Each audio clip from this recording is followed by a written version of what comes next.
Hello everyone, welcome back to Case Studies with the Biz Doc, and this week it's Under Armour. I'm going to take you through three things. One, a short history of the company. How did they get from where they started? I'm not going to spend a lot of time on that. Second is what has gone on right now, what I call the decade of growth, and then the 3 years of hell.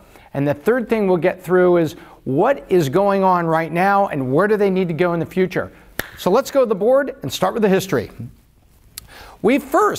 Once upon a time, Kevin Plank is in Baltimore, and he basically had an experience with wet t-shirts, sweaty t-shirts, and he was really trying to find a better way to do it. And he loved the way compression shorts fit, and he was thinking, why don't we find some of this material and make kind of this, kind of a compression t-shirt that would keep the sweat off me and would be really innovative. And away he went.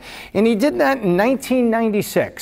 And in 1996, the total sales was $17,000. But that's respectable, and he got the company off the ground. Over the next 24 months, he was able to get it moving a little bit, and he wasn't paying himself, so he was really putting every penny he could into the business. He got his first college deal, and he was an ex-college athlete himself, had friends who were college athletes, of course, and so when they were able to score Georgia Tech, I believe it was Georgia Tech, it was really exciting for the young company. Well, shortly thereafter, they also were able to score opportunity with the NFL Europe.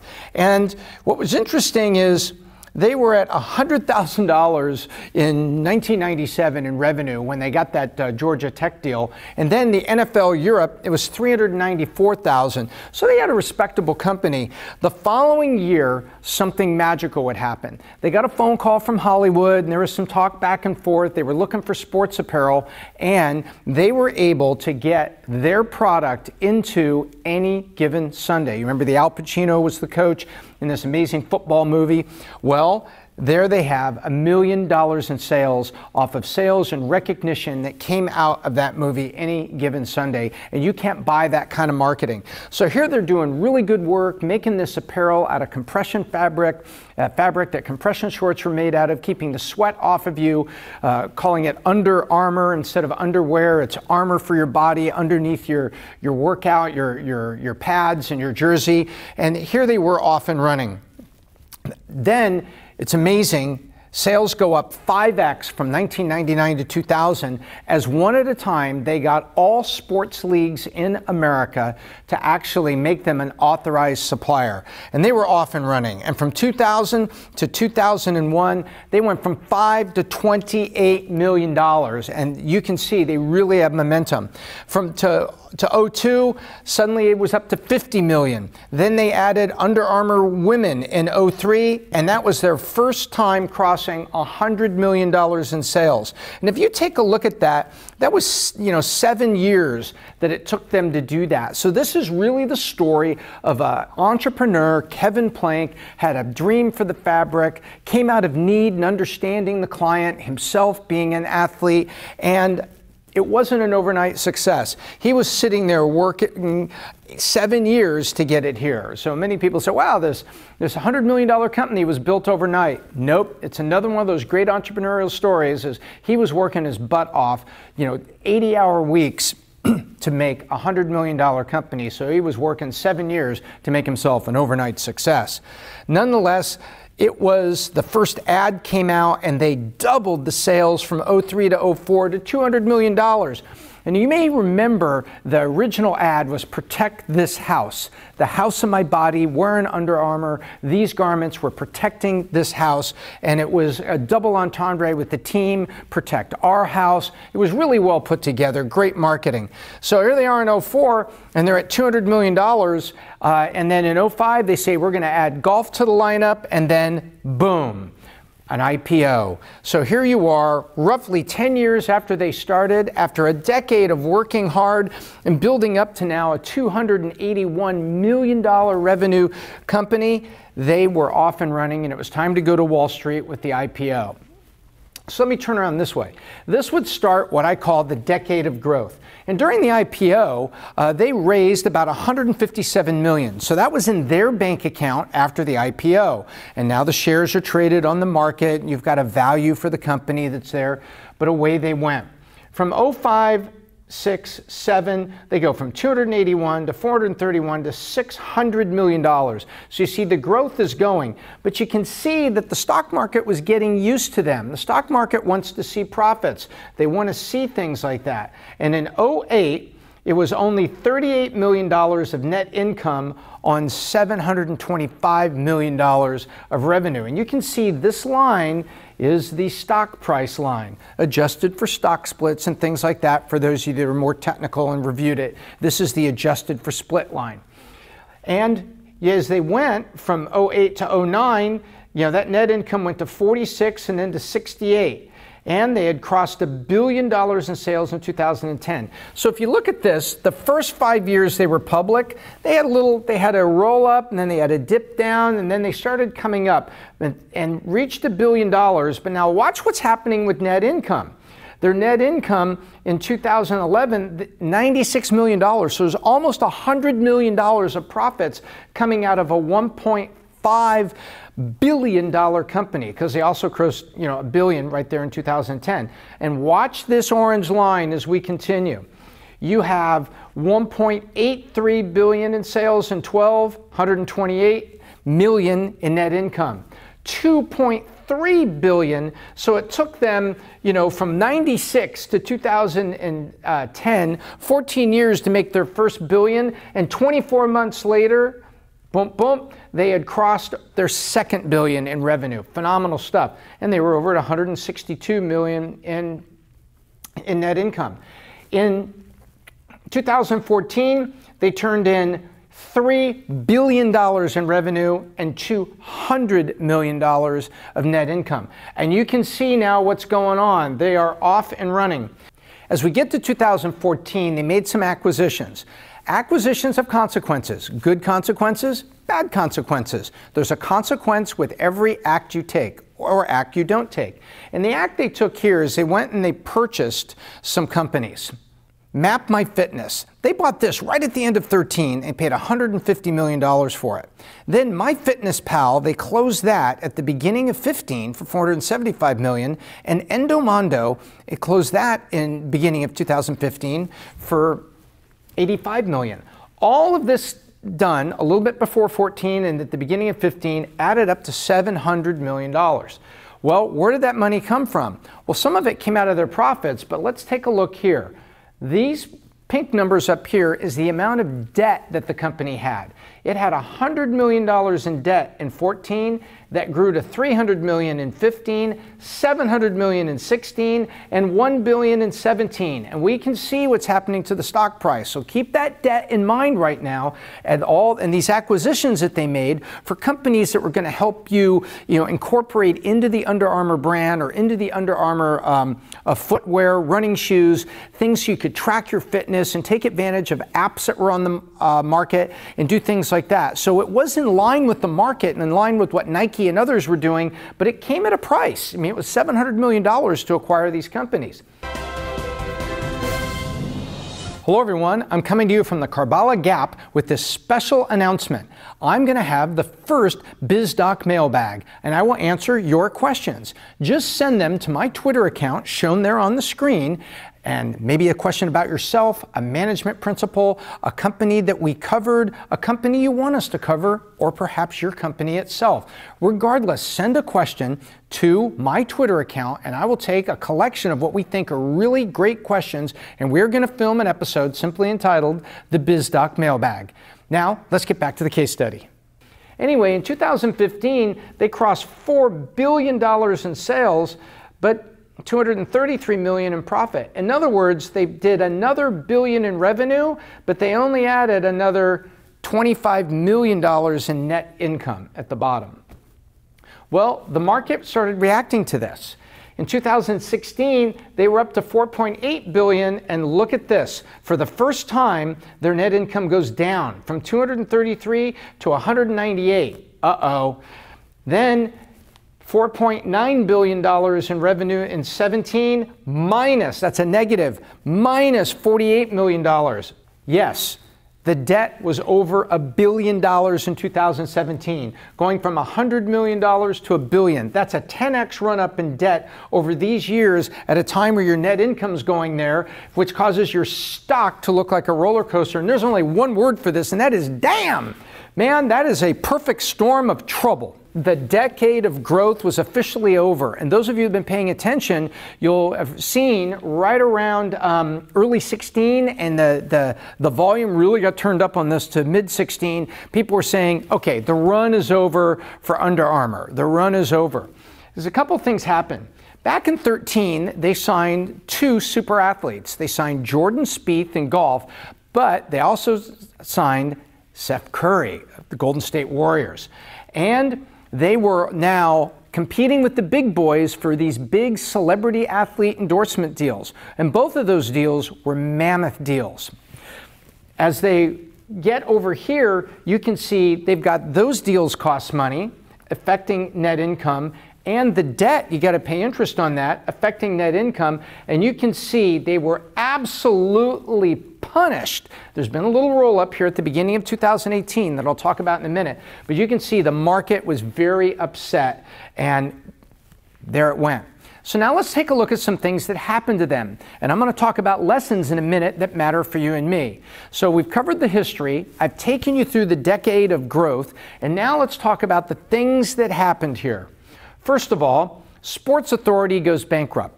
Sports Authority, we know, they were like Dick's Sporting Goods, giant stores with everything in there, from golf to tennis to baseball for your kids. Everything was in there. And what they called a big box retailer, they went down. And they were generating $2.4 billion of revenue. Well, where was that $2.4 billion going? What was going to Nike, to Adidas, to Under Armour? And also, we have the end of 2016, which was the U.S. presidential election. Now, I don't want to get into politics here, but I'm just going to say what happened. I'm not taking sides. But Kevin Plank went out, and this is what he did.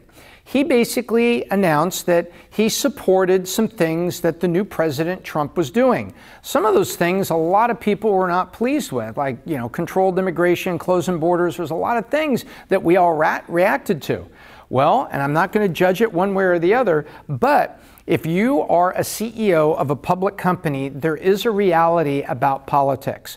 You can get behind a cause like, you know, global warming or something like that. But as we know, half of the market feels this way, half of the market feels that way. And if you're trying to sell Under Armour shirts and footwear to everybody, you need to step back. Because if you're on the stock market, one of your duties as a CEO, and many of you may disagree with this, but your duty as a CEO is to return for the shareholders, plural, shareholders. And some of them will be liberals, some of them will be conservative, some will be Green Party, some of them will be moderate in the middle and not care about politics. The fact is, they're all your shareholders. And you have a duty to give a return to all the shareholders, so you need to tread carefully. And companies like Starbucks have said things very boldly and had protests and boycotts. There's a lot of places out there where you have to be ready for the fire if you take a stance. And in this case, Plank decided that he was going to support the new president, and also he got involved in the business council. Well, the more things happened that were controversial, that brought a big spotlight on the people that were part of the presidential council. One of those was Curry. So all these are not bullet points, these are negatives. So the whole political thing, regardless of how you feel about it, became a negative for Under Armour. And he ultimately took out a full-page ad and says, hey, let me explain what I mean. And Curry had tweeted and said, I'm wearing Under Armour shoes, but I'm really not on board with the CEO. That's horrible. You're paying Curry all this money to be, you know, this icon for your shoes, and suddenly many people in the NBA, the players, are like, hey, I don't like what Under Armour's saying. Had the opposite effect, and that was bad. What was also negative is they made a move to add Kohl's and to start selling their garments and their footwear through Kohl's, and people thought that Kohl's was down market on brand perception, and Dick's Sporting Goods got a little upset because if you've read, Dick's Sporting Goods bought what was left of Sports Authority. So you would have thought that Under Armour would have doubled down on Dick's Sporting Goods and said, hey, Sports Authority is gone, you're going to get all that sales and revenue, let's double down on what we're doing together. Well, Dick's was a little annoyed with what happened at Kohl's, so that ended up being a negative. Then there was a report that came out from Piper Jaffray. And Piper Jaffray did this very detailed report on youth and brands. The Piper Jaffray survey was terrible for Under Armour. First, it indicated that teens were backing away from the Under Armour brand, and they didn't see it as hip. Second, when it got down to the survey about shoes, they had dropped from number 14 in terms of brand preference to number 24. And they scored number 1 on the following question. Can you tell us what brand you're no longer wearing? Under Armour came out number 1. All of this was terrible. At a time where 65% of Nike's revenue was shoes, 20% of Under Armour's revenue was shoes, and they were trying to come up. And at the time they're trying to come up, Steph Curry is annoyed with what the political statements were, and the youth in America were suddenly saying, I don't know if I want to wear that brand. There was also a quote from NBA star Kevin Durant that says, everybody knows that none of the ballers want to wear Under Armour. And he turned down Under Armour at the last minute and took a much fatter contract with one of the big two, Nike and Adidas that were scoring all the athletes. So the worst of all possible worlds was happening for Under Armour in terms of teen preference for the brand, the amount, how hip they felt the brand was, and this was hard data that was coming out. So you've got all these things are coming at the time where their debt is over at $1 billion and their net income is here. They lose a key distributor. All of this was coming together. So what they do about it? Well, early this year, Kevin Plank was out there on Business News talking about where they're going to be going. He was interviewed by Jim Cramer on Mad Money, and he said, we did 3 major things in 2017. We upgraded our systems. We implemented a massive back office system, SAP, so we're never going to have to do that again. And we have the scale that a great company needs. We also changed our structure. So we went from having a head of apparel and a head of footwear and a head of accessories to having categories like a head of running, a head of training, and a head of basketball. When I listen to that, I hear some things. I say, wait a minute. So you're restructuring inside a company? You're already a $4 billion company. And after you crash like this and you have these issues, you're almost $5 billion in sales and you've got work to do. And what you're saying is you've implemented SAP back office system and you've hired some executives to be head of the basic sports categories. It seems that is an inside things that you should have been doing all the way. Why weren't you thinking about that when you were a $2 and $3 billion company? Seems to be that pointing at that backs away from, you got all this teen perception about how hip your brand is. That's related to your brand and your product. That's related to product and marketing. So it would seem to me that when I listen to those things, I'm like, where's marketing? Where's brand? So, okay, you're going to do some of that because you're going international and building up your international business, but it seems to me that some of this needs to be coming forward as things that you're doing all along. And there were a couple other things. They released at the end of 17, they said that the Curry 4 sneaker had supply chain issues. They were trying to get the right mix of product and trying to get them built and into the market. Well, that's no good if you're having trouble like making sneakers. Also, there was a war between Nike and Adidas. Adidas had been kicking Nike's butt in a lot of areas, especially related to Olympic sports. And as we know, 2018 was an Olympic year, Winter Olympic year. And Nike was investing in building in product and doing a lot of things to fight back. So you had Adidas crushing Nike in certain segments, Nike trying to fight back, and as they fought themselves, Under Armour, that was a challenger, suddenly is getting pushed down. And that's what's going on. And so what you have here is an opportunity to focus on the brand that is Under Armour. Do you remember in 2006, the NFL ad? Click, clack, click, clack. It was the cleats coming down the concrete, going toward the playing field. And it says, You can run with us or you can run from us. And it was just an amazing thing. This was this brash, young, differentiated challenger brand that was featured in a movie that had the hip new shirts that had technology in them in terms of the kind of fabric they were. All of that has now been copied. And your brand coolness is being seen as diminishing in its glow and value. So there you have it. You're sitting here with all this going on, and in the beginning of 18, you announce a data breach on some of your running and fitness tracking. So it's like, great. Now you're one of the many companies that's dealing with data breaches. So when I look at all this and I see them saying that the bright spots are going to be they get Kohl's, International, and Systems, I look at the brand, I look at the product, and I hear a CEO saying, hey man, we got this, we're going to be okay, this is going to be a tough chapter. One of his other interviews, he said this. He told the street, we're getting incrementally better every single day, and we're feeling that right now. We're not declaring victory and we're not waving flags at this point. It's a journey, but we feel good about it. In a nutshell, our brand is very strong, and this is the early innings of global growth. We just need to build a great company. And if you build a great company, Wall Street will get everything it's looking for. Wait a minute. I didn't hear anything about product. I didn't hear anything about marketing. Did you? I heard an indecisive CEO trying to say everything's going to be okay and we've got this. And I think the future for Under Armour lies in one area, product, buffeted by marketing. The brand has to be glossed to bring back for what it meant as the challenger and the cool brand, and the products have to follow. So now let's go to lessons for you and me. It doesn't matter how big of a company we're growing. As I like to say, if you're running a t-shirt company in Berlin or you're running a jelly company in Belarus, it doesn't matter. There are some lessons here in Under Armour for the just average entrepreneur like you and me. First of all, now what or then what? With product, especially fashion products, you constantly have to be saying, then what? Hey, we got the shoe and it's being adopted. Then what? Then what? Then what? Because everybody wants to copy you. And I'm not talking about overseas copying and counterfeiting. I'm talking about people are watching in fashion.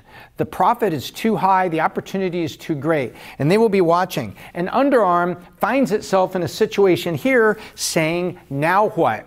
If you find yourself saying, now what, because you're reacting, that is a sign that you have missed a step in the market development. The market got ahead of you, or competitors passed you. You always have to wake up every morning saying, then what? We're doing this today, then what? We're doing that today, then what? You need to be in execute and then what mode, staying ahead of market curves and changing taste, not caught out by a competitor called the fast follower that passes you by, where you're now trapped with, oh, now what? Because you're in reaction mode. The second lesson is you can get fully consumed by the inside, such as operations, but the outside is everything. Product, distribution, and sales. And this is what I was referencing when I was talking about everything here. And listen to what the CEO is saying. He's talking about SAP and systems and hiring executives. That's the inside. You can get consumed by the inside, especially at a time of crisis. But you gotta stay on the outside. If you've got trouble in your company, you need to depend on that COO. And you'd say, you're the inside guy, and I'm the CEO, and I'm taking sales, product, and marketing, and we're going to the outside, and we're gonna make sure that we are in the face of customers, and we're looking at real customer data, and we're making up our mind about how we're gonna make the product better and more hip, and return it to prominence. Because if you're worrying about all the inside, and you're sitting there telling Jim Cramer, oh, we have this back office software system from SAP. That's wonderful, great software. But that's not what I want to see Kevin Plank on TV talking about. I want to see him talking about, we're going to win the hearts of the NBA players with our next product. You will not believe what we're going to do for the runner with our next product. It may be a niche, but watch what we do in golf, and it's going to be featured with Jordan Spieth. Marketing, product, hip. That's where it's going to be. And I think that in this case, this is a perfect example of Kevin Plank right now is caught on the inside, reacting, managing his debt, doing all these things like this. rather than being that guy that was on the outside that was going to Georgia Tech and making a first deal for these unbelievable shirts that work as good for your upper body as compression shorts were working for your lower body, and it's called Under Armour, and I'm going to show you what it is and what we're all about. That is the guy he needs to be now on the outside. And that, my friends, is the Under Armour case study. There are more details on this product, on that product, and some of you may feel strongly about this shoe or that shoe as being a contributing factor. But when you step back from it, this line is the case study of Under Armour, from the decade of growth to the 36 months of hell they're enduring now. Thank you for watching. And remember, we're on a mission to get to 1 million subscribers. And when we do, it will be the first Entrepreneur Conference brought to you by Valuetainment, and it will feature Patrick Bet-David and experts to help you make yourself better, your company better, your community better in the process. Thank you so much for watching, and until next time, I'm Tom Ellsworth, the Biz Doc, and I hope I left you better than I found you.